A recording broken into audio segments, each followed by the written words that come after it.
We are indeed fortunate to have with us Dr. John Mack, professor of psychiatry at Harvard Medical School, the Cambridge Hospital. John joined it in 1972 and was head of the Department of Psychiatry there from 1973 to 1977.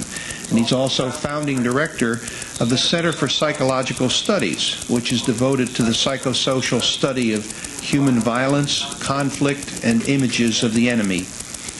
As a child and adult psychoanalyst, he has applied the insights of depth psychology to the nuclear weapons competition, the global ecological crisis, and other collective phenomena that threaten our survival. His publications include A Prince of Our Disorder, which is a psychoanalytic study biography of Lawrence of Arabia, and for which he won the Pulitzer Prize in 1977. He graduated from Oberlin College, Phi Beta Kappa. He received his MD from Harvard in 1955 and graduated from Boston Psychoanalytic Institute in 1967 and was certified as a child analyst in 1969. In the last few years, John has been exploring frontiers of human consciousness and the nature and meaning of the UFO abduction phenomenon. In the CBS TV miniseries Intruders, which aired in May of 1992, the actor Richard Crenna played the role of a psychiatrist based on John Mack's experiences. For 4 years, John has worked intensively with more than 50 adults and children who report being taken onto spacecraft by humanoid beings and subjected to intrusive and sometimes traumatic procedures. To his surprise, no psychiatric or other conventional explanation for these experiences emerged. His work with abductees impressed him with the powerful dimension of personal growth that accompanies the traumatic experiences, and he therefore co-sponsored the 1992 MIT Conference on UFO abductees.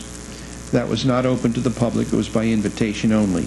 He's under contract to Charles Scribner's Sons, the publisher, to write a book about his findings, and today he's going to present an overview of the clinical features of UFO abductions, and then he'll discuss the possible social, philosophical, and spiritual implications of the phenomenon. Please give a warm welcome to Dr. John Mack.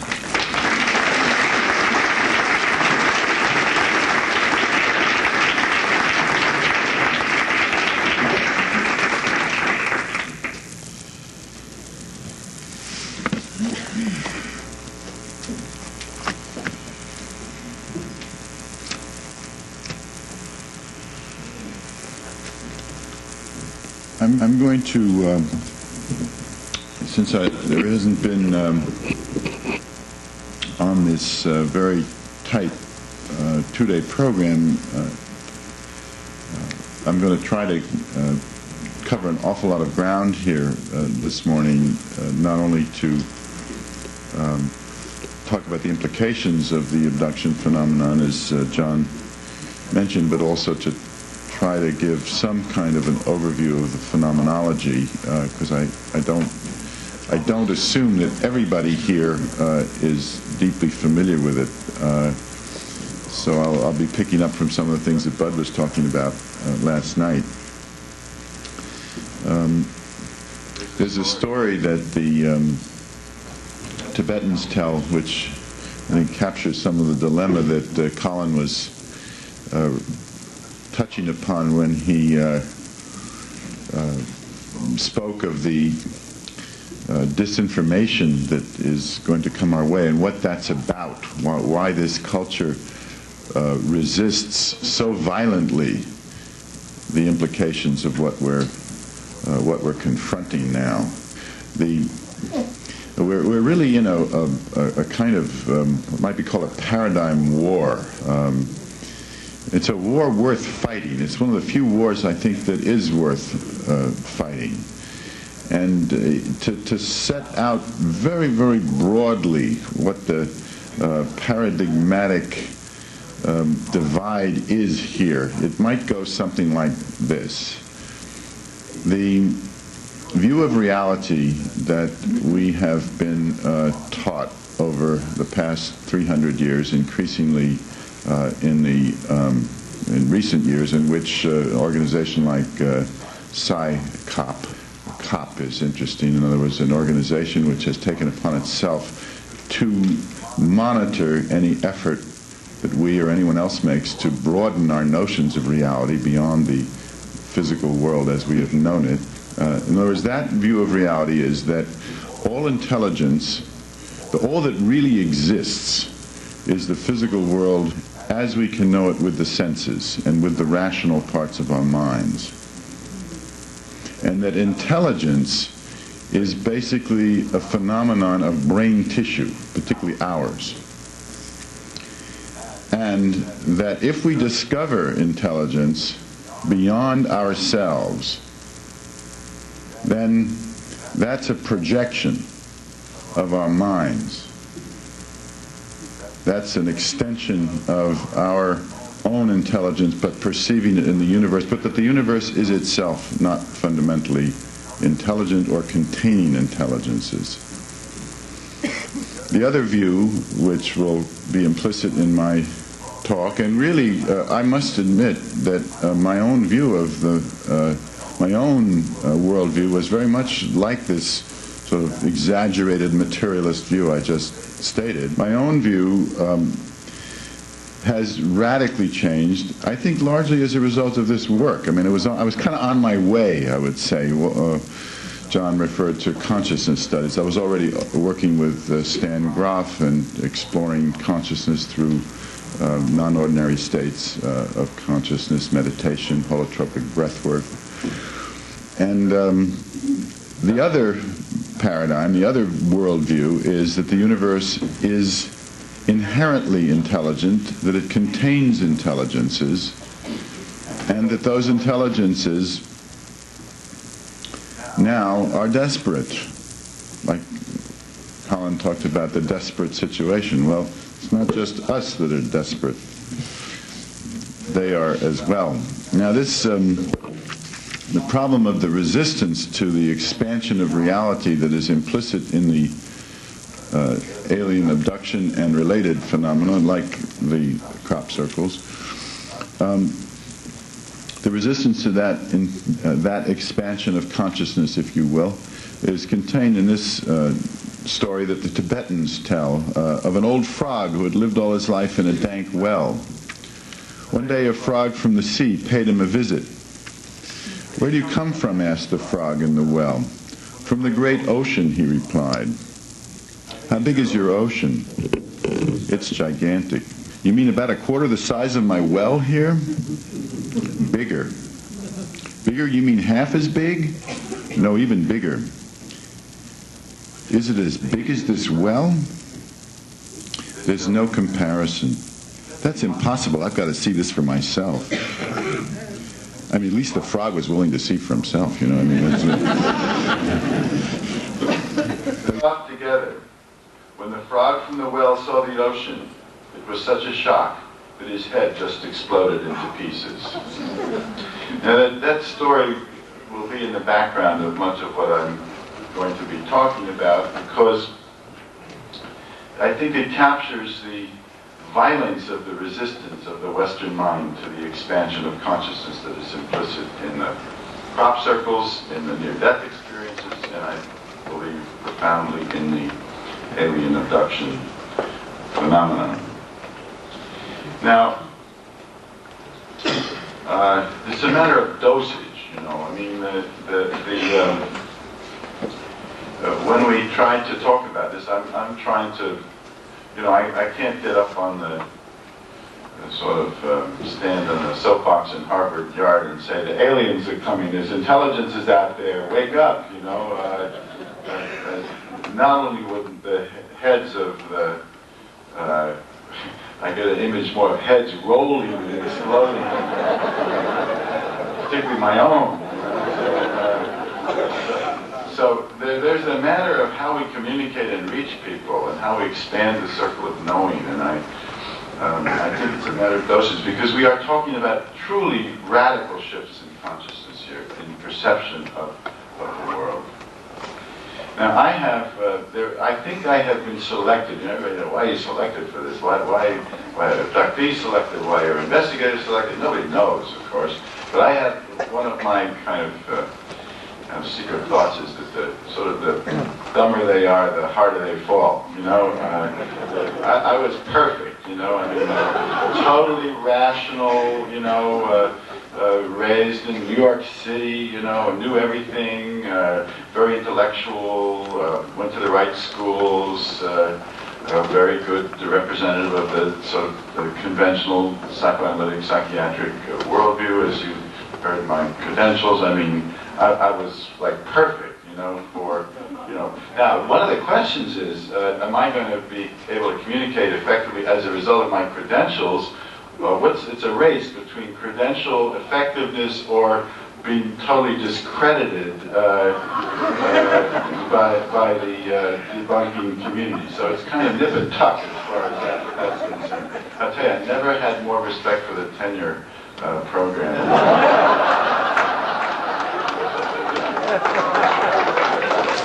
I mean, courage is one thing, but, you know, I mean...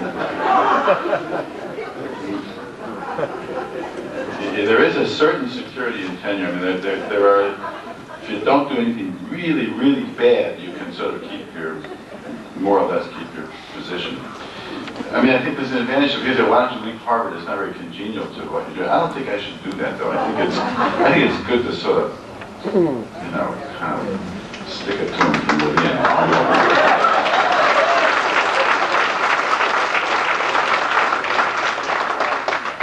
Anyway, what happened? Okay, I was working with with Dr. Stanislav Grof, who has used non-ordinary states of consciousness to explore beyond the dualistic view of the, you know, the superego, ego, id.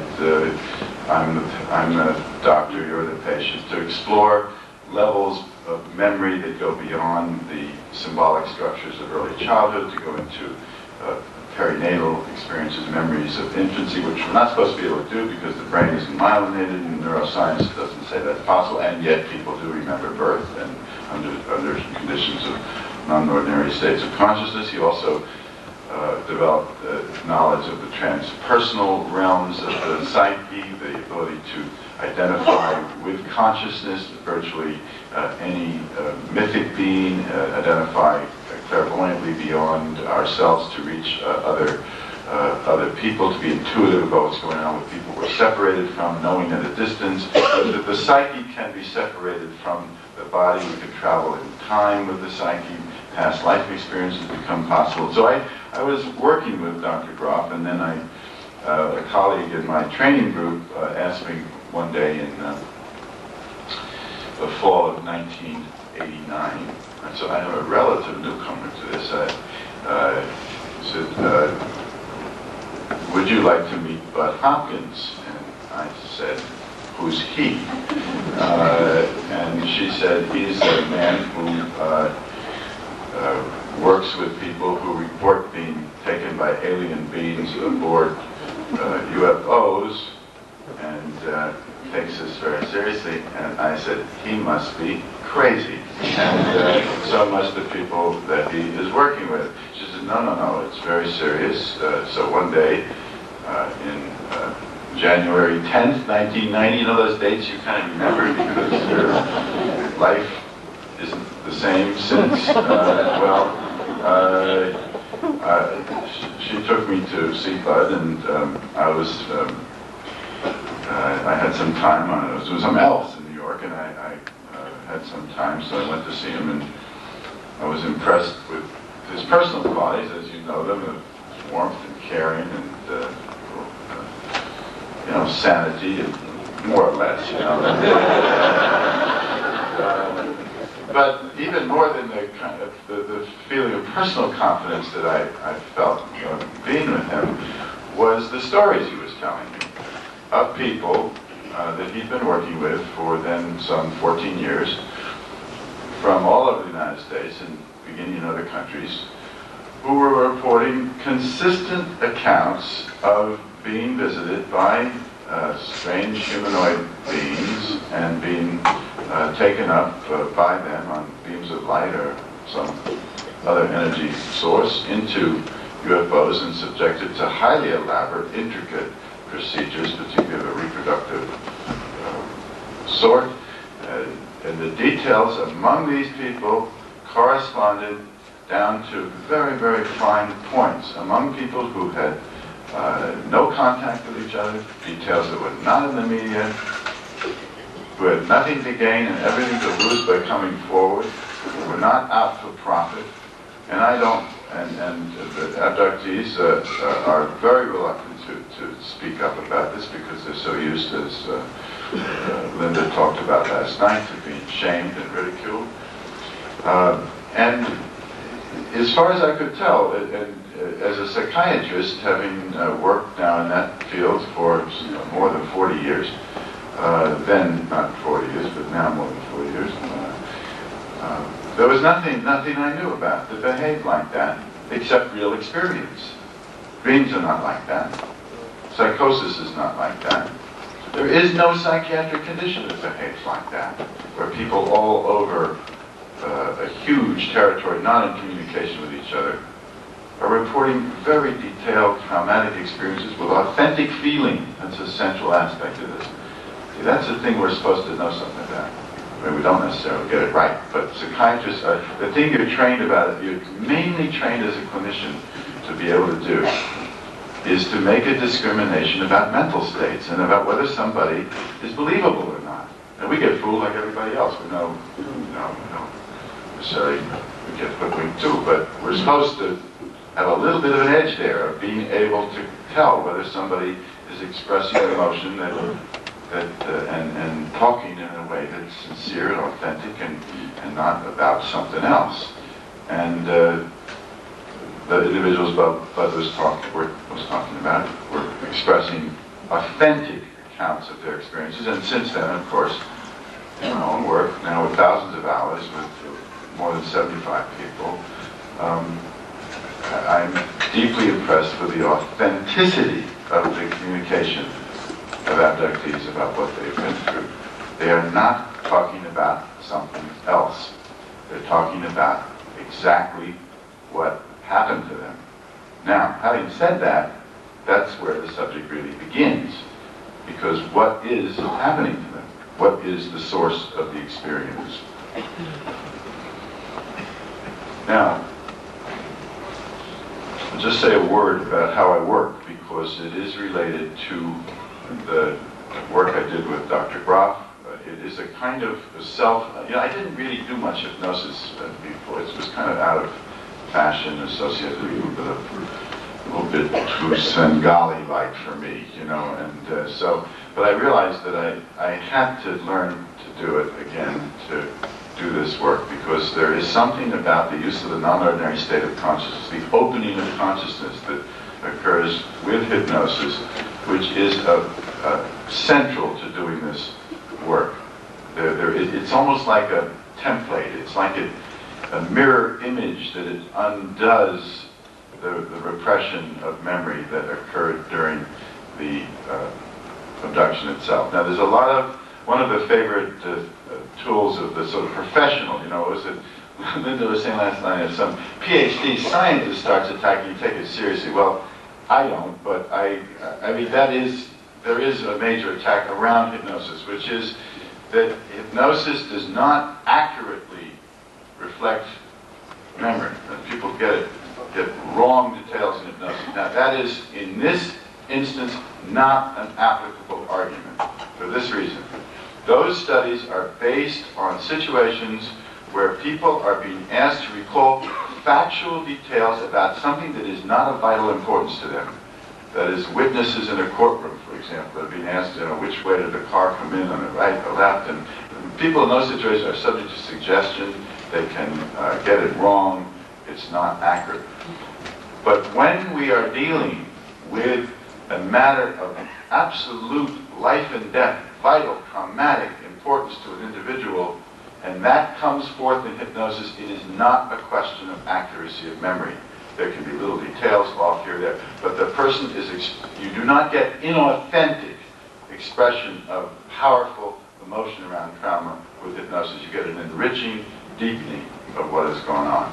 In fact, I've been impressed that the accounts, particularly when you're getting a teenager, for instance, I have several cases where teenage male, for instance, will report an abduction consciously remembered, which is quite in his favor, in one man in particular, where they described they'd taken on a ship and they had sex with the alien, and then there was this ecological information, and the whole thing was told with kind of bravado, and it wasn't that bad. You know, that's conscious recall, an ordinary state of consciousness. With hypnosis, the non-ordinary state of consciousness, the account will be far less congenial to the self-esteem of the reporter. Notice that it's the alien female did not have intercourse. The whole thing was quite mechanical. There was a suction cup put over the penis. Sperm was forcibly taken. There were instruments all around. The whole thing was quite ignoble, quite humiliating to the self-esteem of the teenager, and told with a lot of embarrassment during the hypnosis. The hypnosis account, and this applies from case after case, is more believable than the gloss that is often put by the ego on the consciously recalled account. What I do is probably, since it's very difficult to teach an old dog new tricks, well, that's not quite accurate. You can learn new tricks, but you can't teach an old dog the old tricks that he failed to learn before. I think that's the accurate way to put it. So I had to invent my own way of doing hypnosis, and I do a trance, relaxing state creation, but I combine it with the use of the breath, like in meditation and in the breath work, which is not rapid breathing with evocative music is in the breath work method, but slow, deep, centering breathing, like in a meditation, to bring the experiencer back to their center. Because as Bud said last night, the emotion, the feeling, the caring is more central than getting the story, what happened, the narrative. That will come in time, but there's no rush about that.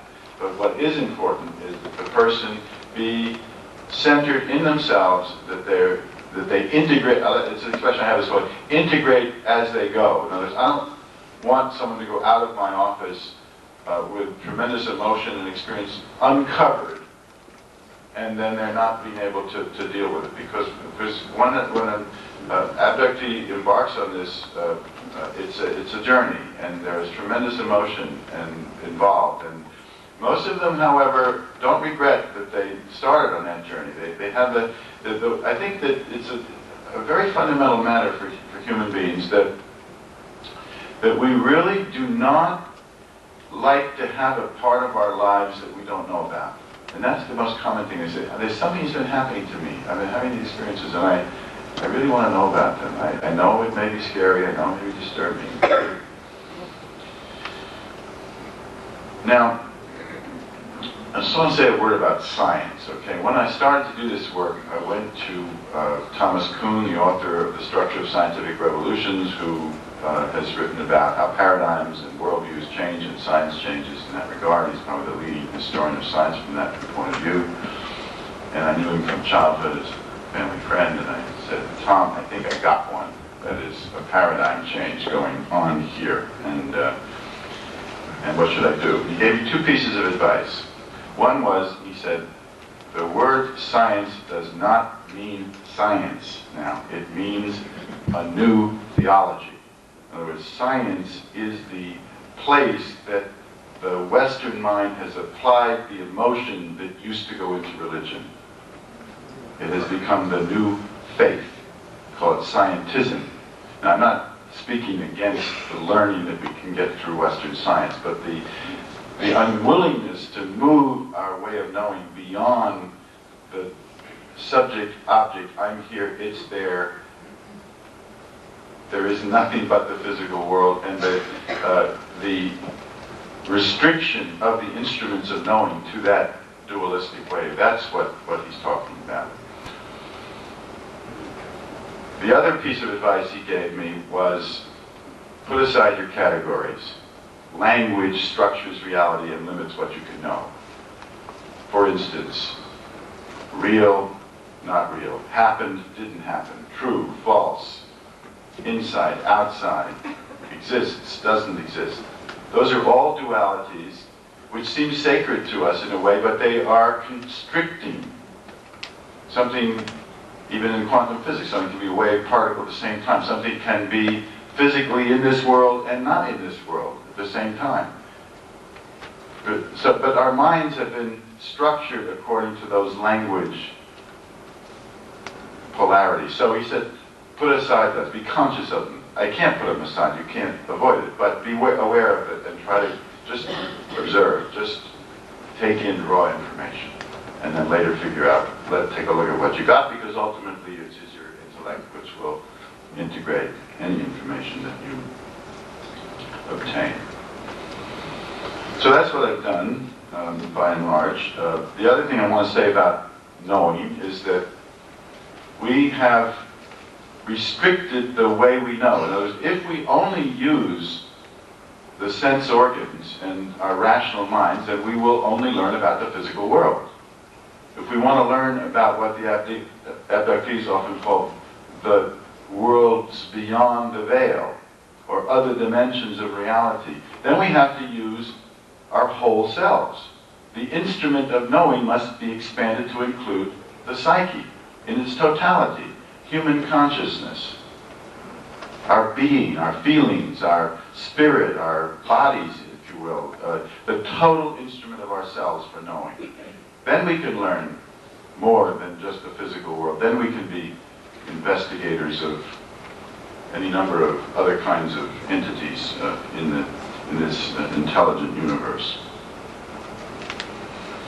Now, Western science doesn't like that, because this Philip Morrison at the MIT conference said to me, like he was over here and they were Dave Pritchard brought in some of the big guns from MIT and Harvard to sort of say what was wrong with the abduction, and they were talking phenomenon, and they were saying, well, we don't have a cigarette lighter from one of the UFOs. If it had been quick, I'd have said, but they gave up smoking hundreds of thousands of years ago.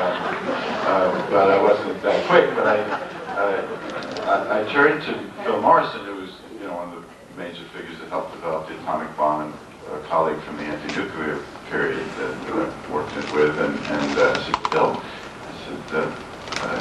but what about our consciousness to learn about the universe that way? And he said, oh, we have enough trouble perfecting our instruments. Consciousness is so messy. Well, if we're going to learn, we've got to be prepared to have some messiness in the way we learn. All right. The phenomenology of abductions. I'm sure most of you know about this, but basically what happens has been reported from throughout this country and all over the world. The data is extremely robust, and basically a man, woman, child, children as infants, is in their car, bedroom most frequently, schoolyard. You heard about a snowmobile last night, and they will hear something, a hum, a buzz, or they'll see a strange light, or they'll feel a presence, and to their shock, they become immobilized. They may see the little humanoid beings or one of the other types. I'm not going to go into the whole demography of alien beings here, the different types. I'm only going to be able to touch on certain points here. And they find themselves, to their shock and consternation, being taken up or out through a wall. They experience a kind of vibratory feeling as they go through the wall. Their body seems to become like a ghost of what it was, and then it reforms. And then they're taken up into a ship. They sometimes see the ship, they sometimes don't. In the ship, they're subjected to being stared at by more alien beings. There's a leader inside, they call the doctor, or the leader, who runs the show. Is a little bigger, a little older, more wrinkled usually. And tissue samples are taken, they are probed, The head is probed, sometimes little implant-like structures. And again, we thought we were going to get the smoking gun. If we're going to get the implant, we're going to prove that some bizarre combination of elements never found on Earth is going to show us what this really is. I've come to the view that the physical evidence, which is very strong, and which you heard about some last night, the cuts, scoop marks, the lesions. One man had a big scraping out of his mouth after one of these experiences. The pregnancy removal, but it's always elusive, it's always subtle. And I think that's intrinsic to the phenomenon. I don't think, whatever the intelligence at work is, this I think is very powerfully expressed in Collins' talk, I don't think it is going to give us the smoking gun that would be evidence for us in our dualistic physicalist space-time constricted consciousness. It is going to reach us with a higher intelligence and ask us to stretch ourselves to learn about it. It is not going to make it easy for us. We are going to have to grow to know this phenomenon. That's kind of like an opinion, you know. I mean, but that's my sense, because I just don't see the. You know, it has to do with consciousness. I mean, there was a science writer at the Boston Globe who, at the MIT conference, debunked the conference and called it witchcraft and this and that. And so I called him up. I never do this anymore, but people said, you got to call him, talk to him. You can talk to him, you know, we know him. And so, all right, so I talked to him. And I finally ended up saying to him, look, Chet, if, from what you're saying, if a UFO landed in the Boston Garden, and every Boston TV channel photographed it, and it was covered in all the articles in the Boston Globe and all the mainstream dailies and weeklies, you still wouldn't believe it. And he said, I think you're right. He said, I have to admit that. He says, it just can't be. All right, so why did I tell that story? What was I saying? Anyway, I guess it has to do with the fact that I don't think that this is going to change simply because we get good physical evidence. I think it's going to change because our whole way of looking at ourselves, knowing ourselves and the world will evolve and change. Now, there are two central, and this again is from my own data, because none of us have authority in the establishment, you know, the consensus reality world. So I can't draw on any authority in doing this, because, I mean, I don't have authority, but certainly nobody else will in the world I'm trying to reach. If I'm going to preach beyond the people that already accept what this is about. So I'm talking how I've structured this. What happens is two major things. One is the hybrid program, that sperm is taken from men, that eggs are removed from women, something is done to the germplasm, it is reconnected, reimplanted in a woman, there for a certain amount of time, the woman experiences pregnancy changes, then this fetus is removed on the ship. During subsequent abductions, the women may see those little hybrid infants being reared in, and they see little incubatoria, cubicles, that the men may be brought to see their offspring as well. That's less common, but more and more now I'm learning about that. The fetuses then become children, babies, the hybrid babies with a wispy hair, kind of a combination of us and them, with larger eyes than ours, wisps of hair. They appear listless, although the abductees insist they're not listless. It's just our projection and perception. I don't know. That's one of the great mysteries here, is how are these hybrid beings going to function? Anyway, the women are asked to nurture and hold these, the men too, which is a very poignant, one of the most disturbing aspects of this work is the debate that women go through. Should they hold them? They know they will have no control over when they may ever see this hybrid child. They are told is theirs. The aliens watch this heart-giving, nurturing quality of ours. They're very interested in that, as Bud said last night. And sometimes I have a few instances where they're a young adult hybrids who seem to be performing functions of showing information on screens to the abductees. So this hybrid program, which is said, they are told, that is, the abductees are told, it has to do with some repopulation of the planet after the ecological holocaust that is brewing, that's what this is all about. Now, the second fundamental feature of the abduction experience is what might be called expansion of consciousness. And that has to do with the trauma. It's a paradox of the trauma itself that the consciousness expands with the trauma. And it occurs through information. Now, we think of information as cognitive. You know, you sit in a school and you're bored and somebody's telling you something. But information is not, that's not what I mean by information. I mean information that is brought to the abductees on the ship in two ways. One is mind-to-mind communication, and all communication is telepathic between the aliens and us. And that is experienced as